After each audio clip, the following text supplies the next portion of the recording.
Happy Devil's Wednesday. This is the State of the Fan Address, episode 33, powered by Pucks and Pitchforks blog. Also powered by Fansided.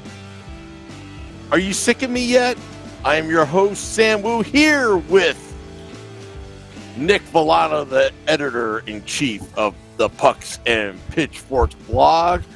Tonight's title of the podcast is called The Nasmanian Devil. No pun intended, or was there a pun in there? I'm not so sure.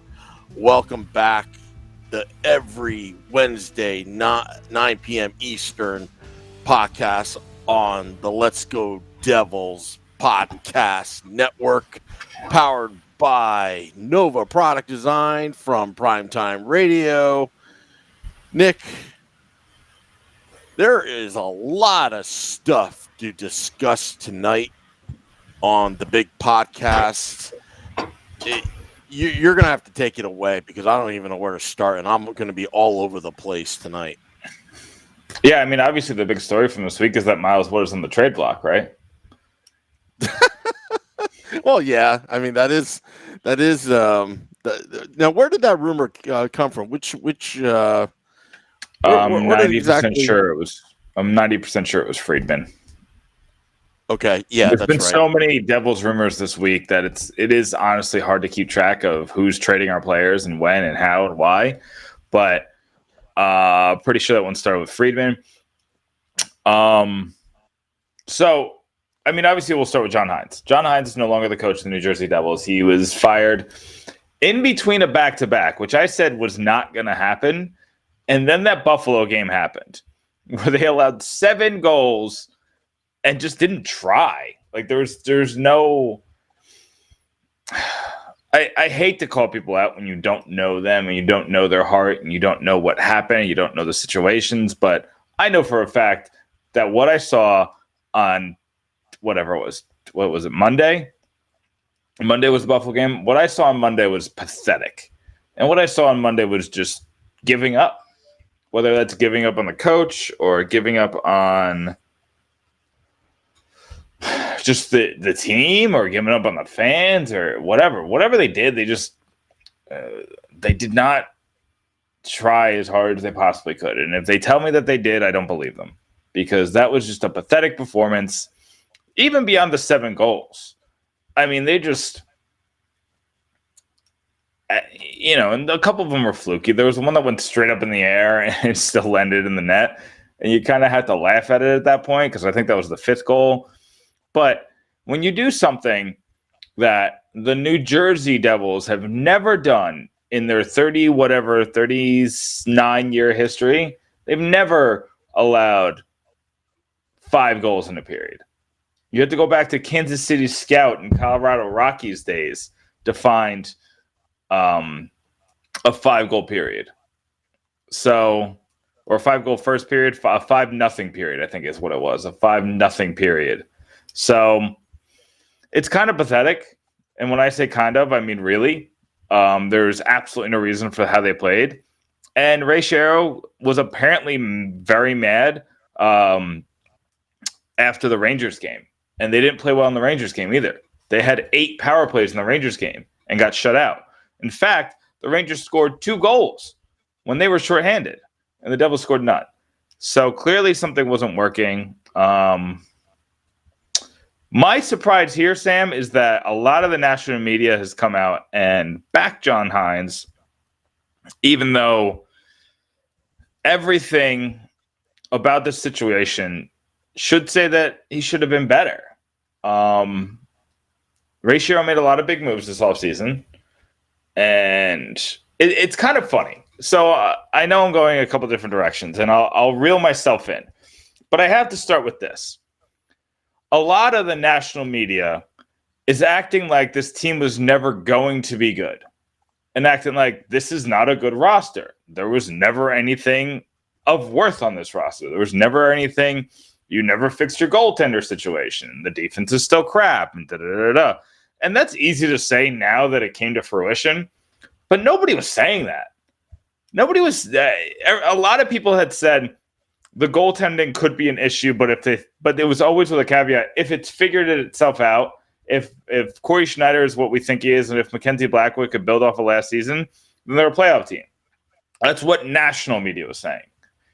And now national media is coming out and said this was never a good team. This was always a bottom-feeding team. Ray Shero made a mistake going all in. He shouldn't have traded draft picks. Yada yada yada. And it's like, we have tapes of people saying the exact opposite. And I don't know if you just weren't in the woodwork and you're being quiet because everybody else was really loud about all the about the Devils winning the offseason and making a bunch of really good moves, or what. But I don't know. That kind of makes me mad, is that everybody's acting like the Devils were never going to be good, and that John Hynes is a scapegoat, which he might be. Maybe these moves aren't great. Maybe these moves were too early. Maybe this wasn't the right time and place to do it. But don't act like we always knew that. Yeah, I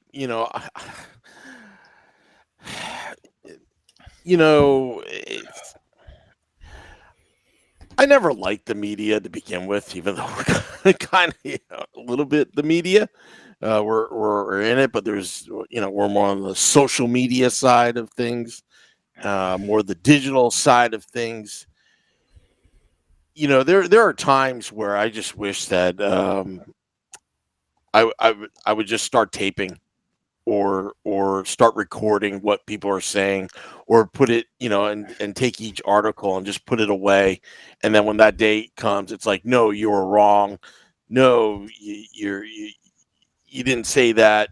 It's kind of like Mike Francesa, he says one thing and then he says another. And then he said, oh, I knew it all along, but really he didn't, because nobody's really recording that stuff anyway. But look, I'm going to take some positives here, Nick, about what I liked in the last 48 hours since since everything went down. Number one, I liked seeing Ray Shero, get angry, talk passionately during that presser, right after Hynes was let go. It's good from a fan standpoint, Nick, that he's showing emotion, but also he recognizes the problem. I believe Shero when he says it's the execution. They're not playing up to their standards, and you can't really point at one player. It's everybody. And I also think, and I thought about it long and hard, because, they replaced him with an interim tag assistant coach, who we're going to be talking about, tonight, Nasreddine. And is he the best coach around? No. I mean, there's definitely a lot of better candidates. But at this juncture, he is the right coach for this team. And I know that's going to be very unpopular with Devils fans, because a lot of them were like, oh, my goodness, we just got dumb, and then now we're dumber for that.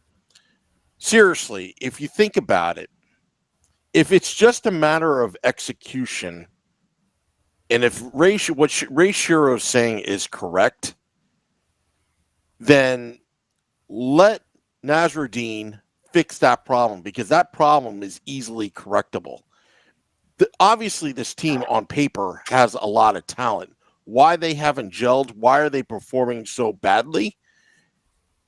If it's a matter of execution, well, you need to get a coach in there that's going to kick some ass and get them laser focused on what they need to be focused on, and take pride in their work and start doing the little things right and doing it consistently, because consistency has been a big problem with this team. And they need to have that structure and that game plan. And we talked about it the other night, Nick, on the special Woo report after that, ass kicking that they got from the Buffalo Sabres, that it starts from the top. And I was kind of glad to see Shiro get mad and now finally taking action. I know it's hard to fire a good coach like John Hynes, a friend to Shiro. It is the hardest thing. I can't imagine what that conversation was like.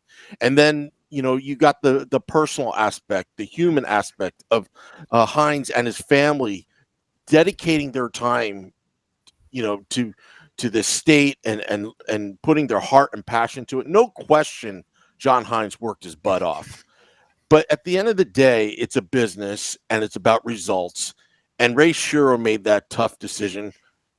I thought it should have happened a few weeks ago. But what happened against the Rangers and then Buffalo was so pathetic. It left Shero no choice but to cut ties with John Hynes. Now, with that said, am I confident that Nasreddine can turn this thing around? Well, if you look at last night's game, and granted, we cannot judge Nasreddine on one game, nor, we should judge him on 5 or 10 games. It's going to, we need to have a nice sample. He needs to change the entire culture, and they need to start on a clean slate. The first 2 periods was not bad. They were out shooting the Vegas Golden Knights, out shooting them. Third period, that little lapse, that softy goal that Mackenzie Blackwood should have had. It's like Are you talking about the fourth goal? Which goal are you talking about? I'm talking about they were up 2-1 and Vegas tied it early in the third period. That really soft goal that should have never went in. I was sitting right behind Mackenzie Blackwood in the 100th. I mean, that should have been saved. I mean, that was pathetic. Yeah, I mean, and I agree. I wouldn't call that one pathetic, just because I think that if I'm thinking of the right one, I think that one was tipped, and he just had a late shutdown of his pads. Is that the one and trickled past his 5-hole? Is that the one you're talking about? No, I think it went either off his blocker or over his right shoulder. Okay, I'm thinking a different one then. Okay, then then it just looked like he was being lazy.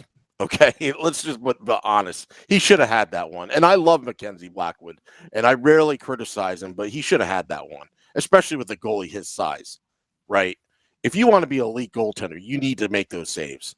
I mean, that was a softball of a save that you can make. And that lack of focus is contagious. And it's just like it went from hey, this team is showing some heart.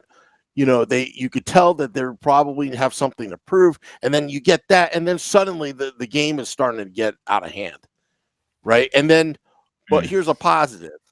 Here again, who put up a goal, the lone goal in Buffalo. Here again, Nico Hischier steps it up immediately and scores that goal after it was 4-2, then it was 4-3, but unfortunately, the Devils fell short. Again, I think a lot of these problems are correctable, but it's not going to be correctable in the first day. It's going to take weeks of being consistent. It's going to take weeks of a laser focus, because I'm telling you right now, Nick, I don't think this team has that grit, that chippiness, although they did have it in the first 2 periods. I mean, there were some cheap shots out there, and the Devils responding back, and you feel like there's a fight about to break out. That's what they need to be doing. They need to be crashing the net. They need to start doing the little things right. Blocking shots, sacrificing the body, the extra effort. I mean, the back checking of the Devils the first 2 periods last night was freaking awesome. Wayne Simmons getting back. Yeah, mistakes happen made. PK Subban was getting back in time, taking the puck away and preventing an odd man rush. So, again, I think he is the right coach at this moment. It's for him to take the mantle. And if he really wants to be in New Jersey and grab that job, this is Nasreddine's audition right now. I think he deserves it, but I think the fans need to be patient and not, harp on him after every game. This is his team now. Give him some time. And this also gives Ray Shiro time to evaluate what's going on and what's going wrong. But if it's a matter of execution, I hope they get this thing turned around soon, because right now they've fallen really behind in the standings, and it's getting to be a little bit like St. Louis last season, where you think they're completely out, which they are. I mean, I just don't see any hope at this point. So you gave a lot at me, a lot at me right there. Yeah, they're about I think they were 10 points out when I checked earlier today. The Penguins are playing right now. I think they're winning. They're actually beating the Blues, ironically enough. So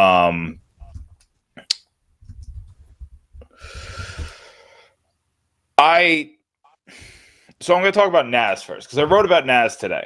And I wrote about what Alain Nasreddine has to do to keep this job. And I know this is a lot of people's worst nightmare. A lot of people do not want Alain Nasreddine to keep the head coaching job no matter what. I had a lot of people just tell me that he needs to win, and it's as simple as that. And honestly, it is as simple as that, but it's not.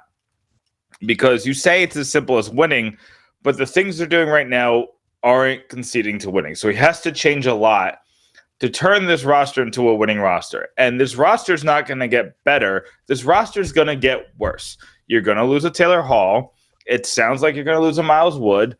You're probably going to lose. You're probably going to lose a Wayne Simmons. There's a 50-50 shot you're going to lose a Sammy Vatanen. You're either going to lose him or you're going to sign him within the next 2 months. That's my prediction.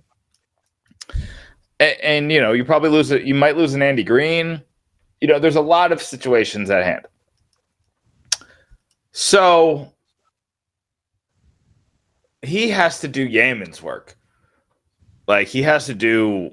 I said he has to go 35-20.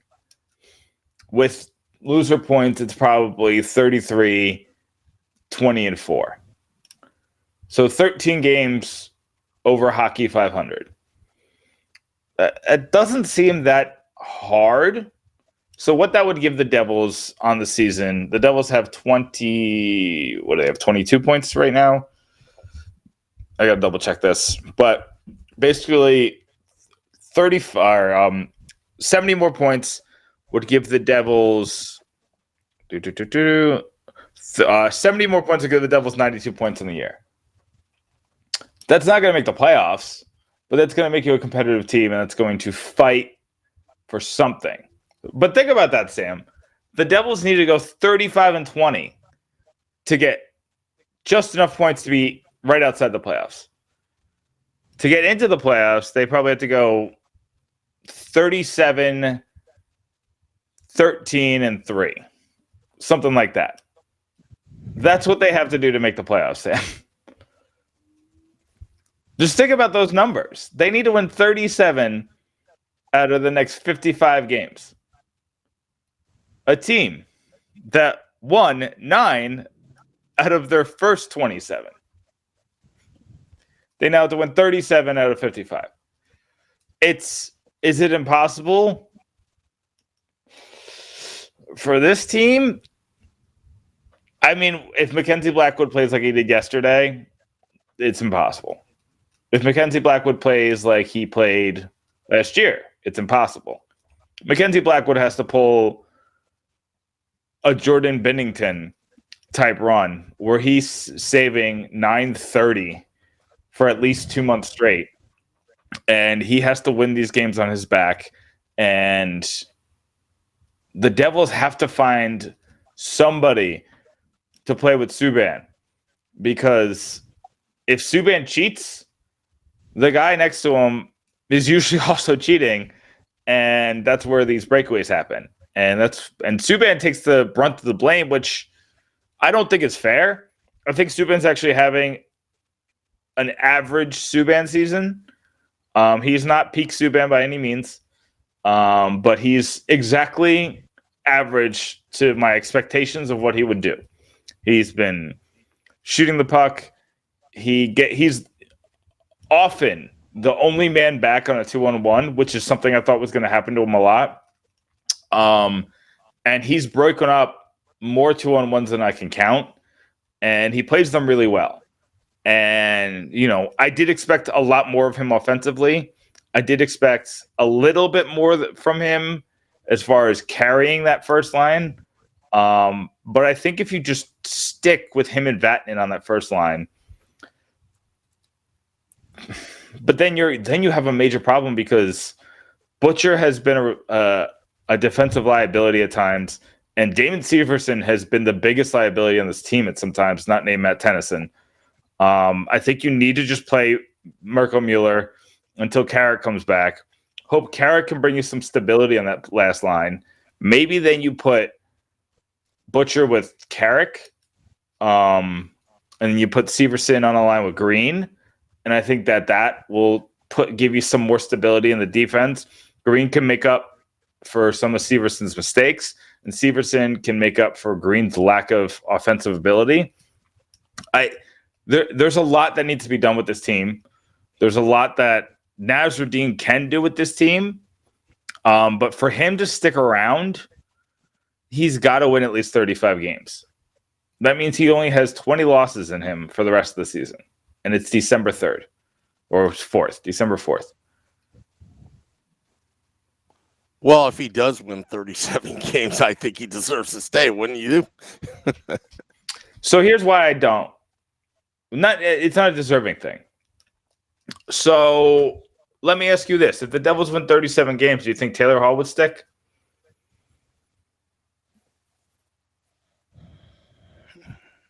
Well, I think he's going to still go through free agency. Exactly. And that's my exact point. Thank you for falling right into my trap, Sam. So he's going to go to free agency. I got one right. He's going to go to free agency because he's so close that he might as well just hear everybody else out before he accepts the Devils offer, even if the Devils are number one on his list. Ray Shero is going to think the same way about this coaching staff.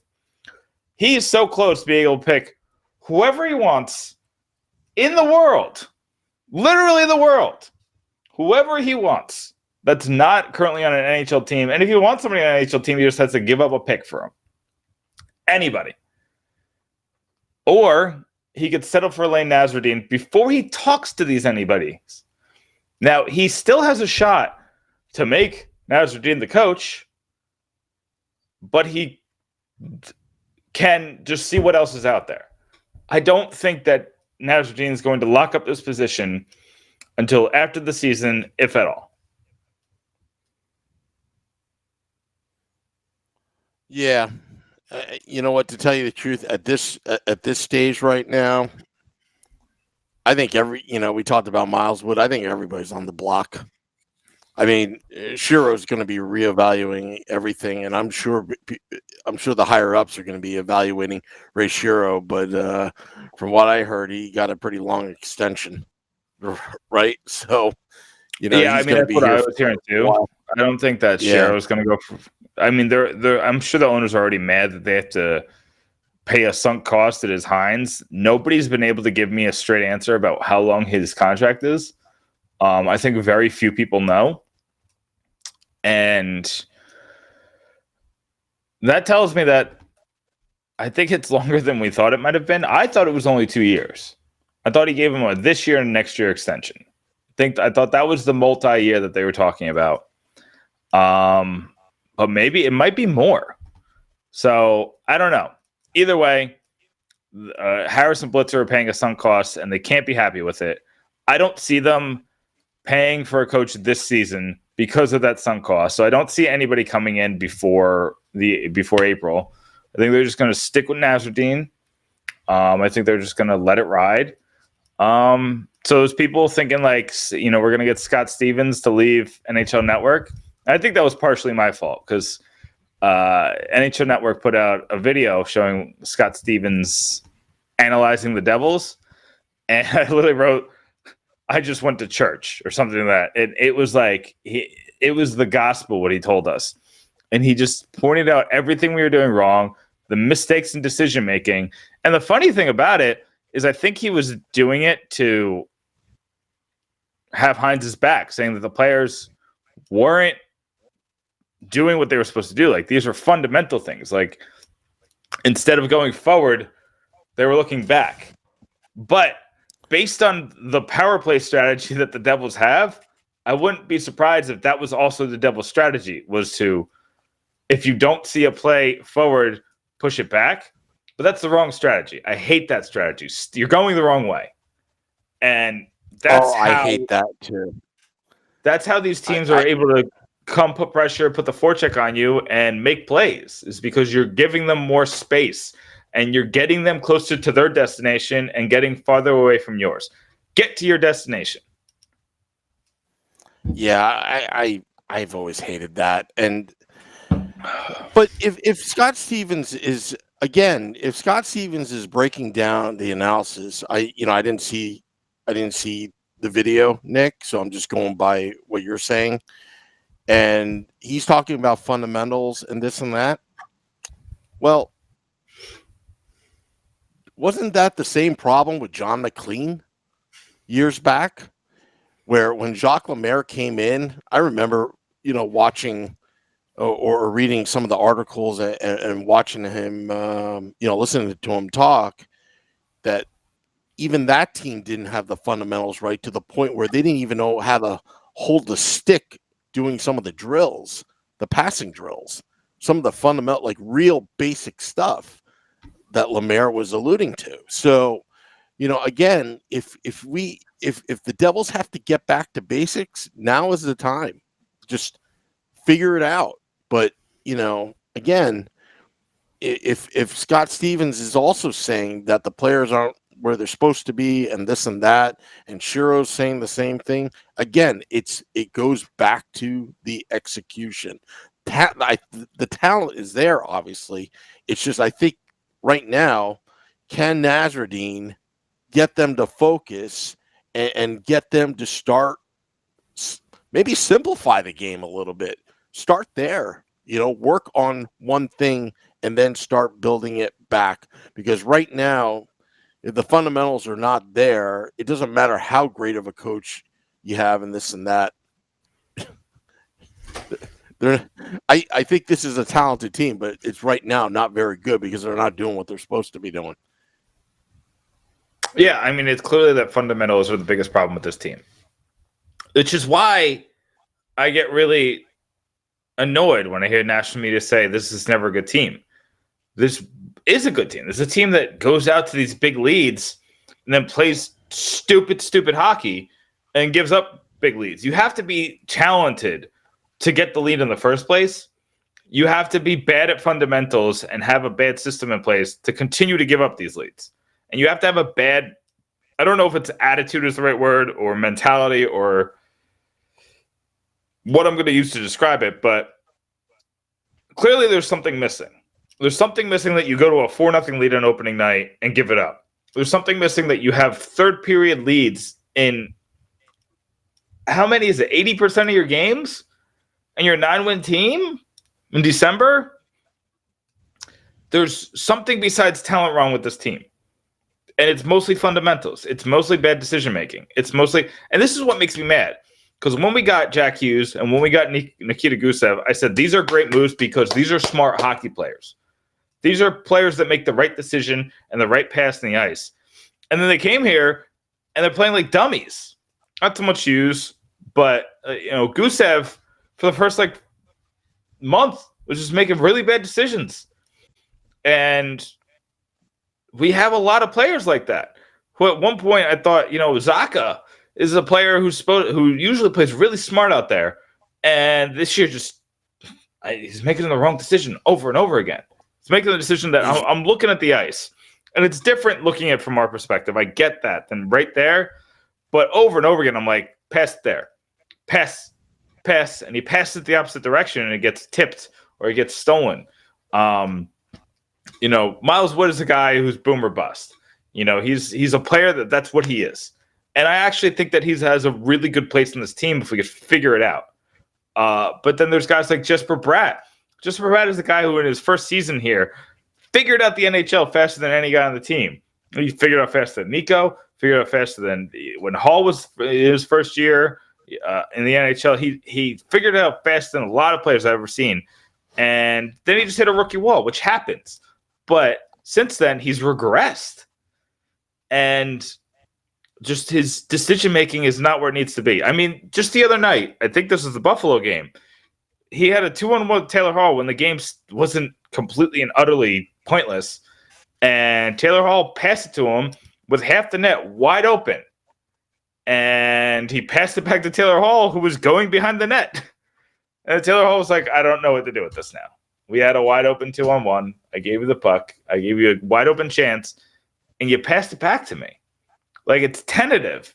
It's the lack of aggression. Like, the reason why, the sole reason why the 2012 Devils went to the Stanley Cup Finals was forecheck and aggression. That was it. That was what they did better than the Rangers. The Flyers were more talented. The Rangers had a lot of talent, and they were probably more talented than the Devils. The defense wasn't the best, but they were aggressive, and they got in people's faces, and they caused turnovers. Now, the Devils this year looked like every team the 2012 Devils faced. They just can't hold on to the puck. They can't make good decisions. They can't do things right. And some of that is on John Hynes. I think a lot of it is on John Hynes. But after listening to a lot of people who have been in hockey longer than me, I have to also acknowledge that a lot of it is on the players too. A system is only as good as the players putting forth that system. Maybe the players didn't trust the system anymore after last year. So maybe that's why they didn't play up to their talent level. But eventually they got to look at themselves in the mirror and be like, there's something in place here. Are we going to unlock it, or are we just going to keep going through the motions, making these mistakes? I mean, I'll tell you this, Sam, and I know I've been ranting, and I'm going to give you a second to talk right after this, but one of the biggest things I said, this is how you improve this offseason, for about 8 of the players on this team. I said, look at tape. Look at tape. You will see it if you watch tape. I said it about a couple players where I was like, you got to just stare at the tape. See the mistakes you made. Butcher was a guy who I remember pointing out, and Wood was a guy I remember pointing out. If you just look at the tape, there is very minor adjustments to your game where you don't have to change the way you are as a player, that you can stay out of the penalty box and make the right decisions. And I don't know if they only have VCRs at Devils practice facility. They give it to these kids and they don't know how to watch tape. I'm kidding, obviously. Like, everything's on a freaking iPad now. But they're acting like they didn't watch tape this offseason. And they're making those same mistakes as last season, which is why they have a similar record. Well, first off, Nick, I like your rant personally, and I didn't, on the Woo Report the other night when you were our special guest, I kind of, was doing my monologues and this and that, but what you were saying is absolutely correct. I mean, again, it's so frustrating. It's just so frustrating that they just, can't put it together. They can't complete a game. And someone asked me last night, do you think it's because they're all gassed out by the second period? And but I don't think their play is that aggressive. And by the way, these are world-class athletes. They shouldn't be gassed by the third, by the beginning of the third period, because if they are, then we better look at their training staff and all the conditioning that they're doing. I don't think that's a problem. But again, Nick, it's just they've got to start somewhere. They got to start doing at least just one thing right. Number one, this is the easiest. Palmieri, that stupid penalty he took in the third period. Absolutely stupid. I watched it 5 seconds before it happened. I knew he was going to do something stupid just because you just know it, that he was going out with revenge. He takes the stupid penalty, and then of course he's arguing with the ref. It's like, what do you expect? You did that on purpose. You knew what you were doing. Don't try to hide that. That was a dumb penalty. I couldn't believe what I was seeing last night out of Palmieri, and I like Palmieri. I think he's a good leader. But those undisciplined plays, honestly, I'm going to call him out on it. That was freaking selfish. I don't care what's going on if the guy bumped you or did a cheap shot or whatever. Your team is down. The season is falling apart. That is a selfish play by taking that stupid penalty. It wasn't even close. I mean, he just basically clocked the guy. I don't know if it was a slew foot or whatever. I forgot what it was, but it was just dumb. And they need to stop doing that, because right now they're ranked last, near the bottom on both offense and defense. They're going to need every help that they get, and they got to minimize these simple mistakes.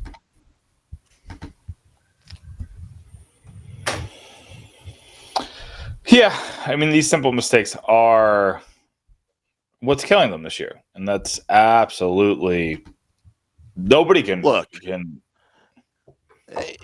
Everybody knows I'm a Homer fan, right? I couldn't even spin that penalty. I mean, it was just too obvious. I mean, he had he was zoned in, locked in. He had him. He had tone, and he just freaking hit him and laid him out. I mean, it was just too obvious. What, you think the refs are just not going to just let that thing go? I mean, you just basically handed the ref, an easy penalty to call. So they've got to stop doing the stupid crap. And I'm looking at some of these comments. Sorry, I'm just getting distracted here. Nick, you want to read some of these comments? I mean, let's read some of these comments. Let's see. My Facebook just updated, so I lost some of them. Palms had to show Hall how to score in a breakaway. Listen, the whole thing, he's going to eventually score. It's going to happen. He's going to eventually score on these breakaways. This is why when people were saying that Hall's not trying, Hall is just snake bitten right now. That's all that it is. And this happens to the best players in the history of the world. Wayne Gretzky has been snake bitten before. Mario Lemieux had stretches where he'd go a couple games. The Hall is just an extended slump when it comes to scoring. When I say slump, it's not because of his play. It's just that, he's not getting the bounces. Blackwood can't stop nothing. He's weak. Well, Ramona, I don't agree. I think Blackwood can be fine. Blackwood showed us last year that he has the makings of a good NHL goaltender. Do you know the average age that goaltenders usually find their stride in the NHL? It's like 23 or 24. We're treating Blackwood like he's, Nico. He's not. He's a goalie. He's on the longest progression of any player on the ice. Goalies don't get that good that fast. Look, I mean, Carter Hart's not even having that good of a season. He's having a better season than Blackwood, but, he also has a much better team around him. And he's supposed to be the phenom. He's supposed to be the best. And, he's still seeing bumps and bruises, and he's having bad nights. And, he only has a 910 save percentage. It's not like he's 935. He's fine. But he's winning games because the team in front of him is a lot better than the one the Devils have. I mean, the Philadelphia Flyers can afford to sit Shane Gostisbehere. Devils can't do that. And actually, Carter Hart's been on pretty good run. He's allowed only 5 goals in the last 4 contests. So good for him. Good for Carter Hart. But anyway, my point being is that it takes goalies longer to get to their maximum capacity. And Mackenzie Blackwood is only, I believe, 22. So I'm going to double check that. But, I mean, he's 22. We need to calm down. We need to stop getting on him. Where is Tim Clark Callahan when you need him? You know, he's our statistician. Are you going to yell at me? Yeah, he's a fact checker. So, sorry. Blackwood is playing scared? I mean, I'd be scared if I had to play beyond this defense too. I think Peter Jr. says, I think in a few games they will start playing better. They did better than I thought against Vegas. I knew they were going to come out firing on all cylinders because their coach just got fired. You're not going to come out flat. That shows that everybody and anybody is on the block. When the coach gets fired, everybody else can get fired. That means doesn't matter if you're Kyle Palmieri, Travis Zajac, Blackwood, anybody. Any of them could get fired. Let's see. Oh, Taylor Hall almost blocked Bratt's goal. He was in the Subi net. I mean, let's talk about Taylor Hall on the Bratt goal. Bratt almost killed Taylor Hall. That was a rocket shot right at his star player. I mean, there. And you talked about penalties, Sam. The one penalty news that really just grinded my gears about Tuesday, was that non-call on Kyle Palmieri. Like, I thought you could have called a penalty shot when he skated right past the Vegas defenseman, and it was the most clear hook that knocked him to the ground. He went from having a clear shot on the goalie to tie the game to having no chance at anything because of the move by the defenseman to hook him down, and they called nothing. So if we're going to talk about penalties, let's talk about that missed call. Peter Jr. says Sam Wu isn't on the block. Thank you, Peter Jr. Sorry, I saw that. I got to give him a shout out. By the way, YouTube Live is so sick of me with the Wu reports recently that now they're questioning, do we have to see this, you know, after every game and all that kind of stuff? And you know what they're starting to do on YouTube Live? They're all unliking the Wu report. Like, there's a like and an unlike on YouTube Live. So I'm looking at it. It's like, let's go to the podcast. There's no unlikes. And then you skip down to State of the Fan address. There's no unlikes. But all the Woo reports are starting to get unlikes right now. They absolutely hate me. This is just unbelievable. But I like you, Peter Jr. Thank you, because Facebook Live is my home. And Eric Moose says, Sam, the Devils need a fat line. Yeah, back when Eric and I played, we played on Dr. Bush's Fighting Beavers. That was one team.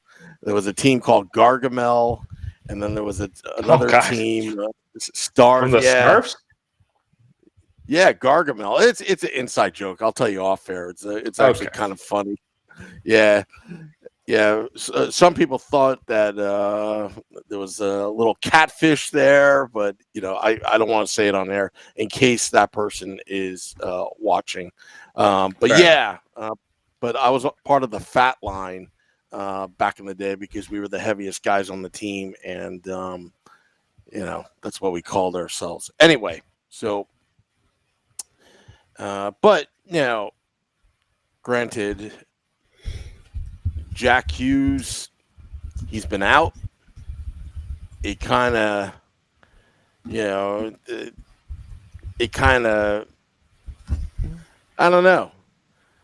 Maybe that had something to do with these like really terrible losses, but that's still no excuse though. You know, you have to be more disciplined, and you know, hopefully they can hold these players accountable for it. I mean, but at the same time, with the accountability, it's like you keep on hearing it, you know, through the media when they're doing these interviews that the players are taking ownership for what's been going on. But you know, I think there's plenty of blame to go around. You know, I think John Hynes, in some ways, took a lot of it, which he deserved, but I think sometimes the fans can get a little overzealous with some of their comments on social media. I think Ray Shero deserves a lot of the blame as well because he was the one that put the entire staff together, both coaching and most of this team. And I went as further as blaming the ownership because I believe that there is no vision for winning. I think a lot of it is more of a business vision, not so much a hockey vision. And then that kind of ticks me off as well. I will stick to my opinion, Nick, that, I wish, to be honest, I kind of wish that Joshua Harris and David Blitzer would get involved and talk to the fans about how unacceptable this is. Sometimes, maybe that's not their thing. Maybe they're not, very savvy in front of the camera. I don't know. But you know what? I kind of want to hear from the owners, from them themselves. Naturally, I think, the right thing to do and from a PR perspective is to support Ray and support what we're doing here and da-da-da-da-da. But honestly, it was good to see Ray pissed off a little bit. I like to see that. I want to see some emotion because honestly, this thing can't go on anymore. And if it does, it's just pathetic. And the other thing too, and I don't know your opinion about this, Nick, and hopefully I word it correctly.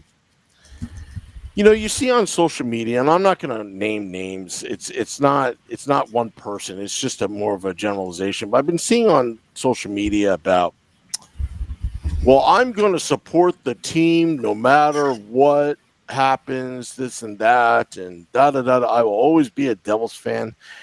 You could be always a Devils fan and still be critical of the team.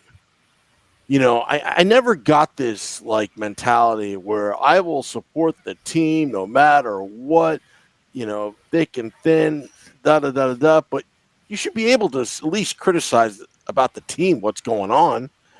And I don't know. Sometimes I wish there was a mechanism where fans can hold ownership and the organization accountable when you have a team like this, that's severely underachieving. And that's just being nice by saying it. But, but then again, I'm not a fan of, let's do a petition and, or this and that, or I'm going to cancel my season tickets because this and that. But then again, maybe that's a tool you can use. Hurt them in their pockets to show how mad you are. I don't know how you feel about that, Nick, but I never subscribe to, I'll love them no matter what. I think you will always love them no matter what. But sometimes, again, from an ownership standpoint, if you're still coming to games, why should I even improve? Money. I'm not a guy who will spend my money on an inferior product. It's just me. I will watch every Devils game that's in their non-competitive seasons, everyone that I can. But I'll also, there was times this season in the past 3 weeks where I'm like, and I'm running a blog on the Devils, and I'm supposed to, I'm live tweeting most of the games, but there are times where I'm like, I have other things to do, and it's not a season where I will plan my entire life around the Devils. 2 seasons ago, I literally made plans around the Devils. And when I went out for plans, I watched the Devils on my phone. And I made sure that I was always locked in and I didn't miss a moment. That's not this team right now. But it wasn't this team last year. And I'm sure as heck not going to go out and buy tickets. I live in Tampa, so Tampa tickets are like $112 to $150 a pop. And I'm not going to spend that to go see the Devils right now when I get to see them on TV. This is the reality of the situation. I love going to hockey games. Love it. I went to a Lightning Islanders game, just a random game. I love seeing hockey live, but I'm not going to go out of my way to go see the Devils when they are this bad. So that's the thing. Yeah, I will support the team no matter what, but I'm not going to change teams. I'm not going to become a Colorado Avalanche fan or a Phoenix Coyotes fan or whatever, or Arizona Coyotes fan. But I'm not going to spend my hard-earned money on a team that causes me more pain than happiness. yeah, and especially in the New Jersey, New York, Philadelphia region, competing for that entertainment dollar is very, very competitive, especially when the prices of some of these tickets for these professional sporting events, are can be very exorbitant. Matter of fact, my good friend Jamie, I like to bust his chops and this and that. But what I was surprised, he said that he hasn't paid a dime to any professional sporting event since 2011. And Jamie's a good guy, but he can be very stubborn, and it's a good stubborn because he stays to his conviction. But that's remarkable that it's 2019, and I know Jamie goes to sporting events. He doesn't even pay a dime because he refuses to fill the pockets of some of these owners. I think that's pretty remarkable. I think that's a little extreme. That's his prerogative, but you know what? If you're true to your word and you're consistent with that, God bless you. I can't imagine trying to find free tickets everywhere to go just to, never have to pay, money that eventually goes to, these billionaires that own these teams. Yeah. I mean, and, Peter Jr. makes a good point where he said, I did the same, Nick. He was talking about, I could sit at home watching them lose, drinking 3 beers for the price of 1. And I said, 3? Today I got a 6er of craft beer, good craft beer, and it was $10. What beer can you get at the Prudential Center for $10? You get a warm Coors Light for $10 at the Prudential Center. Back in the day, we used to sneak beers into the Meadowlands and Prudential Center. Security nowadays, you can't get anything past them. Yeah, they're quite tight. I mean, I brought my mother-in-law to the last game, and they actually had to pat her down and do it all sorts. But the guy was extremely professional and friendly. He's just doing his job, and we were joking around with him a little bit. But it's just funny. It's like hide the beers on Grandma.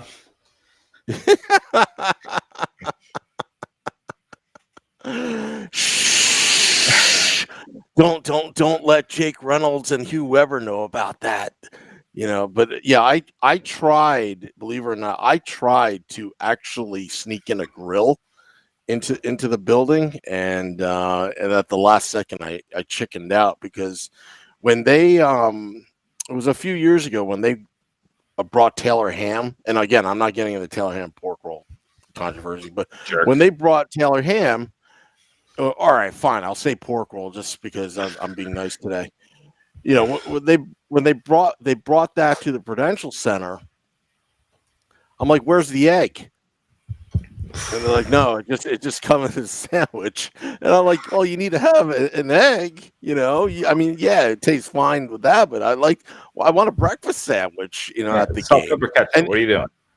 Yeah, salt, pepper, ketchup, a toasted, Kaiser roll, whatever. But and but I tried to get like one of those George Foreman grills, with just a flat, try to get something like that and try to bring it into 208. And then we realized there's no, it's electric and trying to get an extension cord, this and that. But that didn't work out too well, but that would have been cool.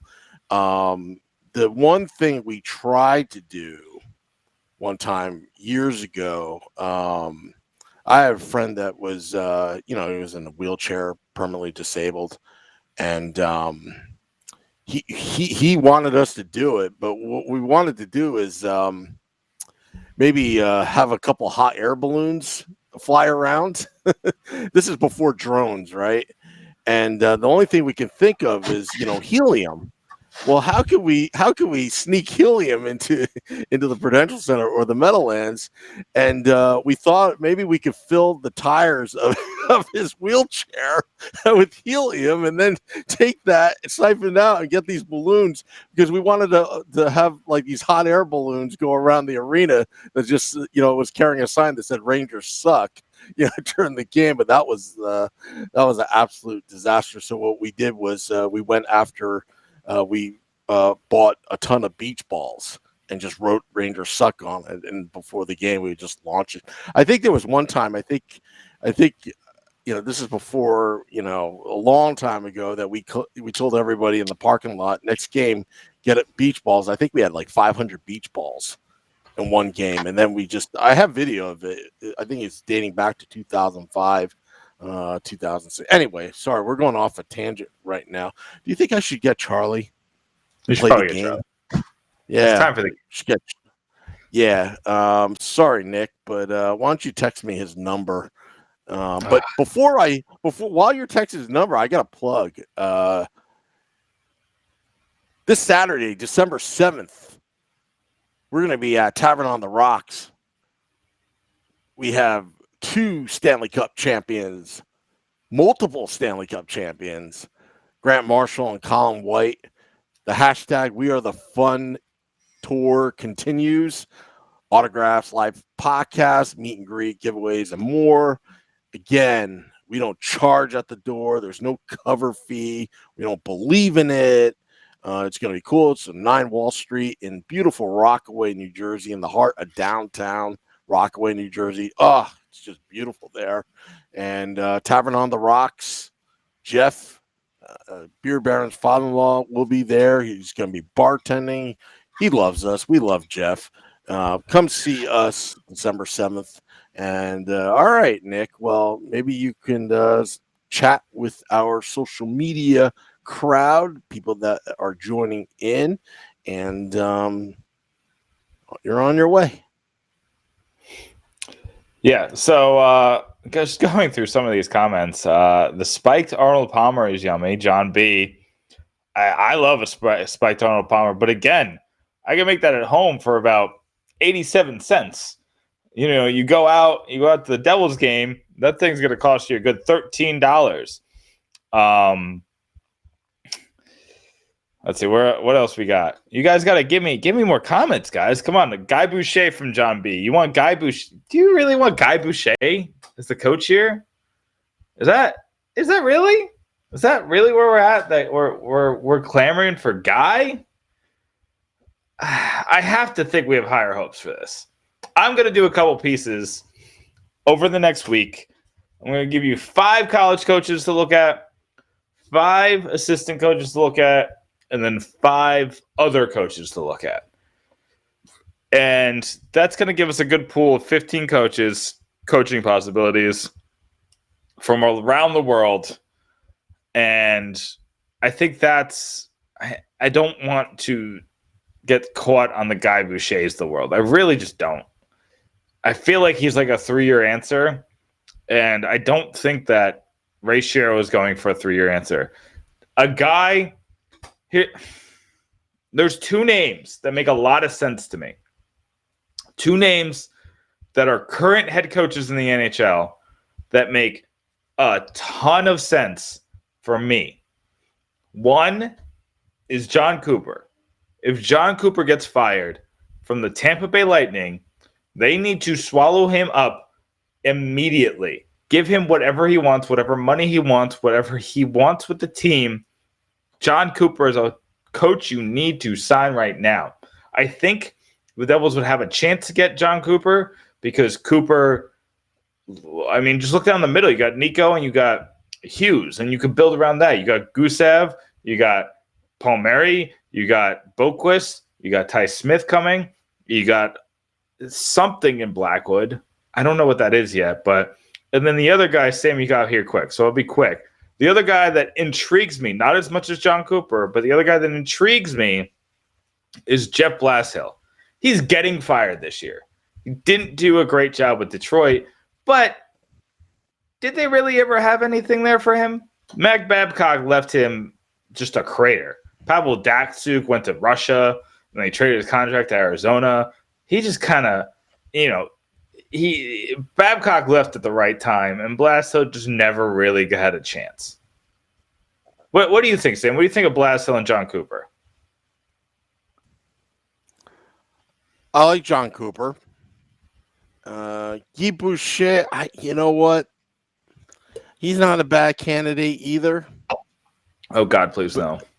And then they have, there's rumors of Dan Bosma, coming. I'm kind of sick of all these, second tour of duty for, a Ray Shero from Pittsburgh, type of deals. Like, I think they need something different, and they need to get back to fundamentals. I mean, that's, but I'm sure our next guest from Pucks and Pitchforks, Charlie Borges Jr. on the Bobby's Auto Care Hotline, I think he would agree that Devils need to make some big changes. Yeah, I definitely agree. I am a huge supporter of the Guy Boucher move. And the reason being is if you look at his record, he took over in Tampa Bay. He was the NBA comparison. Steve Kerr took over from Mark Jackson, and then that's when the Warriors took off. But Mark Jackson kind of built that team. It happened to the same thing with Guy Boucher in Tampa Bay. He got fired, and then John Cooper came in and took them to heights we've never seen before, even though they never won a cup. But, the point still remains. And then in Ottawa, that was just a scenario that nobody could have survived in. Yeah, well, that's true. All right, maybe I got to look harder at Guy Boucher. I'll give it a go. I got time. But anyway, Charlie, Sam, we're going to play a game today where I'm going to fire you. Can you guess what game I'm going to play? The Apprentice? We are playing The Apprentice today. Are you guys ready to get fired? Nick, you can't fire me. I can fire whoever I want. It's my game. It's my game. I can fire everybody. All right. So here's how the rule works. I'm going to give you a scenario of some kind. And Sam and Charlie, you will get different scenarios except for the last one. The last one is the same scenario. But for your scenario, you have to pick one player, whether it's a prospect or a current player, or someone in the organization.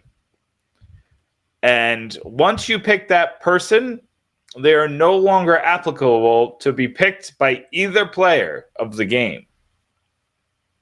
So we're ready to play The Apprentice? Sure. Why not? Okay. All right. Sounds like we don't know the rules, but I'll explain them. It's fine. So, Charlie, you're going to go first. You are building a building in Manhattan. That is the project that you are in charge of. In said building, you must build a nightclub that is for the richest and most powerful athletes, actors, and singers that come in and out of New York City. This needs to rival the greatest clubs in the world, like the 40/40 Club. That's the only one I can think of off the top of my head. You get the choice to pick one person in the New Jersey Devils organization to help you build said club. Who is the person you are picking to help you with this project? PK Subban. That was the easiest question and answer that I could think of. PK Subban, no matter what. Okay. Tell me why.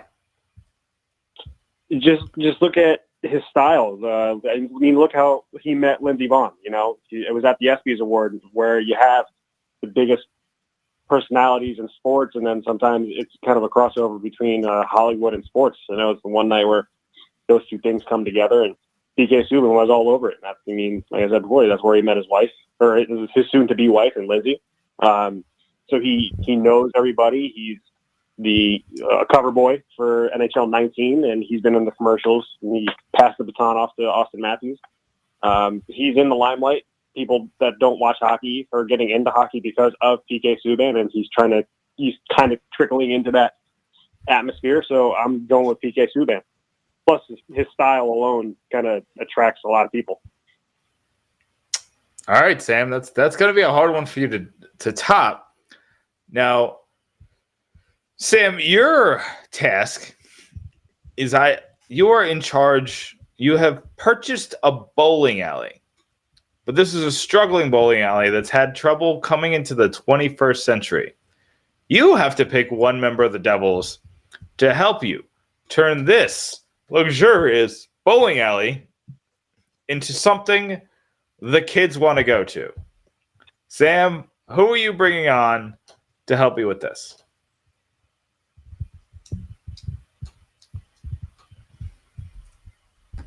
Jack Hughes. Okay, why? Have you seen Jack Hughes at an autograph signing? People just flock. And if you want to help that bowling alley, he's also a kid too. You know, Sam, that wasn't a bad answer, but Charlie's answer was better for this round. So, Sam, you're fired for this round. You can't fire me. It just happens. All right, Sam, but the good news is that you get to go first this round. Okay. All right, so these are going to get a little more outside the box. We'll go with that. So, Sam, your project this week is to go on a quest. You have been tasked with finding the Fountain of Youth. Now, we all know the Fountain of Youth is probably going to be the biggest venture of all time. If you bottle that stuff, oof, you'll become a billionaire overnight. Now, the rumor is the Fountain of Youth is in Florida. So you have to deal with gators, old people, and of course, the most dangerous of them all, Florida Man. You get to pick 3 people in the Devils organization to go on the quest to find the Fountain of Youth. Sam, who are you taking with you? Now, you said Devils organization, right? Not the team? Yeah. I mean, it could be the team or the organization. It could be whoever you want. 3 people to find the Fountain of Youth. Yeah. So if you want to do Tom Fitzgerald, Miles Wood, and, Alain Nasreddine, then that's who you pick. But you can pick whoever who works for the Devils. Okay. To find the Fountain of Youth. Well, I got to think hard about this. And you got to deal with gators, right? And Florida Man. Gators. Florida Man. You don't know what Florida Man's going to do. He'll bite you too. All right. Wayne Simmons, because he's a tough guy, right? Yeah, good. Wayne Simmons. Miles Wood, because he's crazy. He can take on Florida Man. Miles Wood might be a Florida Man. Yeah. And last but not least, Joshua Harris, because he's got the helicopter and he could just go all throughout Florida. He probably owns Florida, but anyway, yeah. That's a pretty good one. That's a pretty good set of 3. And the reasoning, I like it. Now, Charlie, you've been tasked with obtaining a photograph of the legendary Bigfoot. That means you're going to have to be scaling the woods, and getting dirty, and just trying to find the massive creature that is him while not getting killed in the process. Now, we've seen inklings of him and fuzzy photos, but I want a clear picture of this monstrosity's existence. You also get to pick 3 members of the Devils organization. Who are you taking on your journey to find Sasquatch? For starters, I'm taking Blake Coleman because he can get down to the dirty areas. He's not afraid to go one-on-one with somebody, so maybe I can use him to, if we do find said Sasquatch/Bigfoot, and he can go one-on-one and try to coax him out. I'm going to go with Marty Brodeur for number 2 because his father was a legendary photographer in his own right. So you never know if that gene was passed down from father to son. So I'm going to get Brodeur to take the picture. And then I'm probably going to need somebody to get us there in transportation. I'm going to go with Ray Shiro. Ray Shiro is a negotiator, so maybe he can negotiate a good deal, find a good campsite, an affordable one, and he can take us to the promised land. That's a really close one. Now, Charlie, I would have given it to you if you said that you were going to take the Zamboni driver, because that is creativity to the max there. But just so we could get to round 3, sorry, Charlie, but you're fired. Mm. So it's 1-1. This one's going to be a little bit more hockey. So remember who's left. This one is players only. You each get to have your own franchise. We're going to do 33 franchises now. But before the expansion draft, you get to pluck 2 players out of who's left. So we're going to do this back and forth style. So Charlie will pick one, then Sam will pick one, then Charlie will pick one, then Sam will pick one. So Charlie, who are you picking to start a brand new franchise with based on who's left on this? That could be anybody, regardless of no trade clauses, protection, all that stuff. Just clarifying the rules. Yeah. It could be anybody who we haven't picked here. Okay. And they have to be a Devils player only. Okay. Yeah. I don't know if you want coaches. I'm going to go with Taylor Hall. The reason obvious.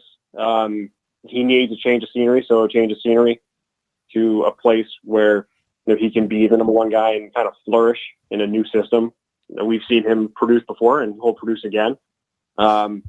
He's the obvious choice to start. He's on the right age of 30, and he'll have a new contract, so there won't be any contract disputes by the time this said expansion draft will happen. So he'll be in for the long term. All right, Sam, you're up next.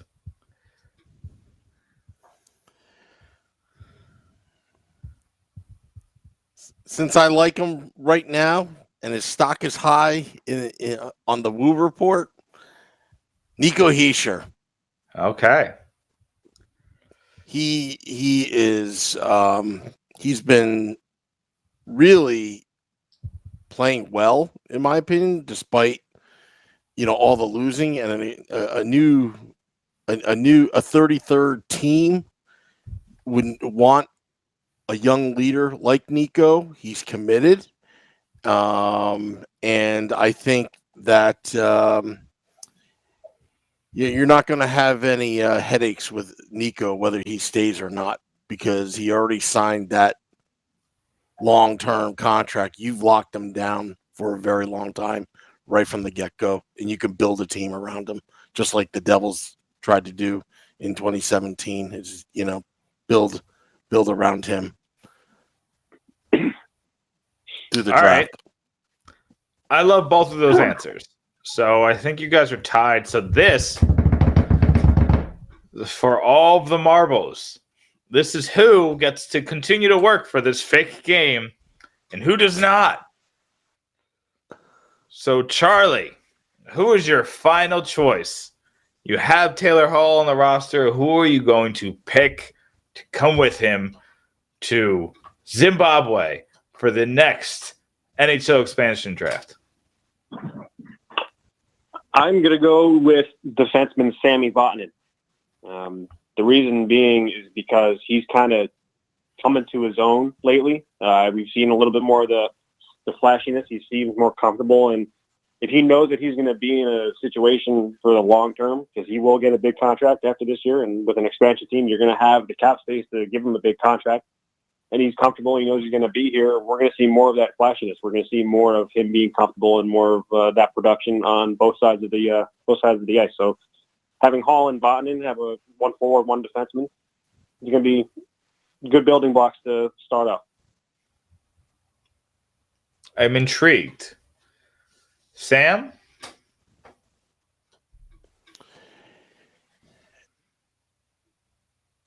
I'm going to pick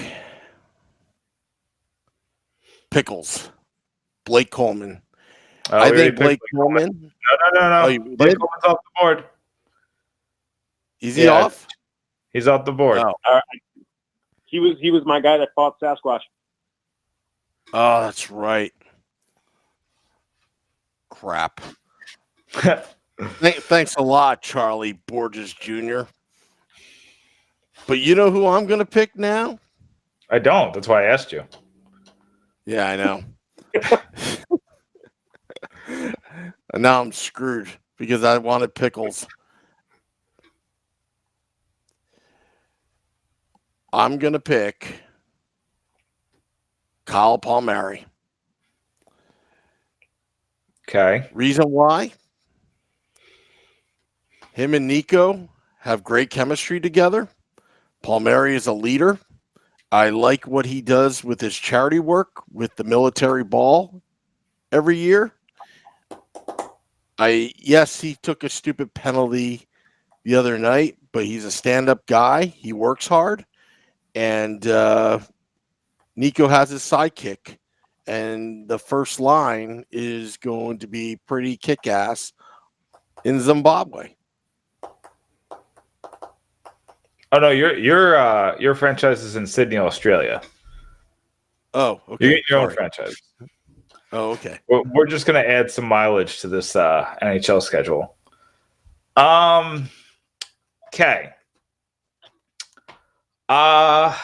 It pains me to do it, but Charlie, you're fired. Sam is the winner today.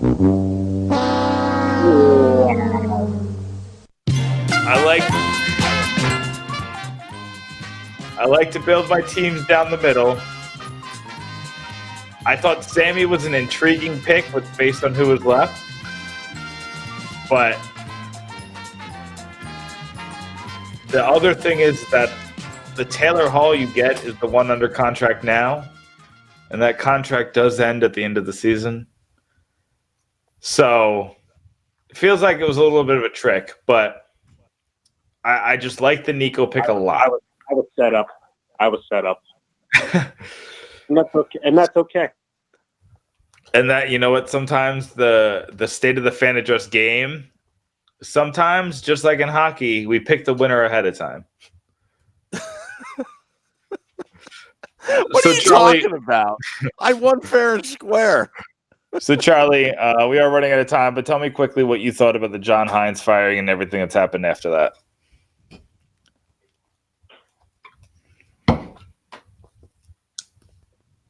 Charlie there? I think he left. Do you think he's mad? Did I anger him? I was going to give him a chance to say his piece, but I guess he went to go eat some guinea pig. I guess. Sorry, Charlie. It didn't work out this time. It's okay. Wow. We'll have to find out what. Oh, is he back? I think.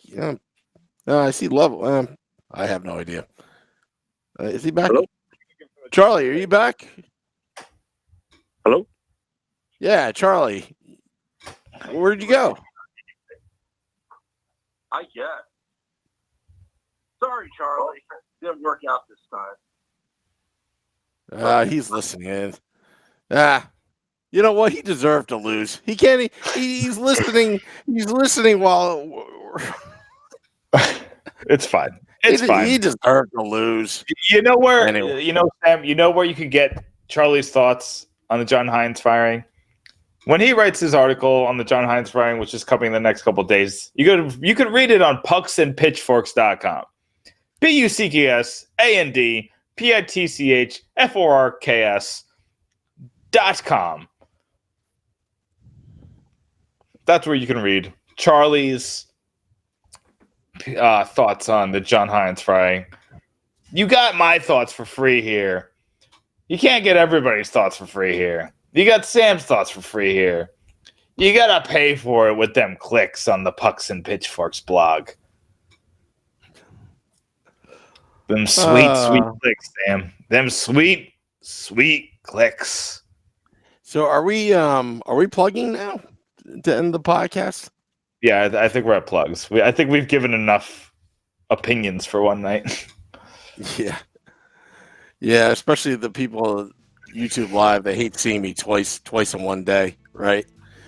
So Nick, Saturday night, you're down in Florida. You could go anywhere, Tampa, somewhere in Tampa. You could go to Disney World. You could do whatever you want. What are you doing this Saturday night around 6:30, 7:30? Me personally? Yeah. What are you doing? I'm working. You know what I do. I work Saturdays.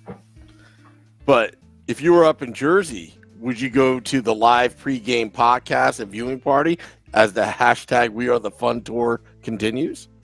If I was up in New Jersey, I would call in my job and say I have meningitis and I must not arrive to my workplace today. And I would come hang out with you and Grant and Colin and have the time of our lives. And then I'd have to let you know that I don't have meningitis and that I'm not spreadable. So we're good. And you get caught on camera because you're playing hooky at work, and they catch you interviewing Grant and Colin at Tavern on the Rocks on 9 Wall Street in beautiful downtown Rockaway, New Jersey, the heart of Rockaway, New Jersey. Yeah, well, it's going to be this Saturday, December 7th, 6:30 p.m. Eastern at Tavern on the Rocks. It's going to be fun. It's going to be, Beer Baron's going to be there. Shorts Guy's going to be there. I'm going to be there. Colin White and Grant Marshall's going to be there. We're going to have a great time. Hey, you know what? We're going to watch the Nashville game together, and we may be able to cry together. Night goes on. But we're going to think Sometimes positive. you just need a shoulder. Yeah. Sometimes you need a shoulder. You can cry on Beer Baron's shoulder. Anyway. Alrighty. Well, this was a great podcast, Nick. Got to get some shut-eye. You got to get back to work. Yeah. Until next time, Devils fans. This is Sam Wu here with Nick Villano. Till next time, let's go, Devils.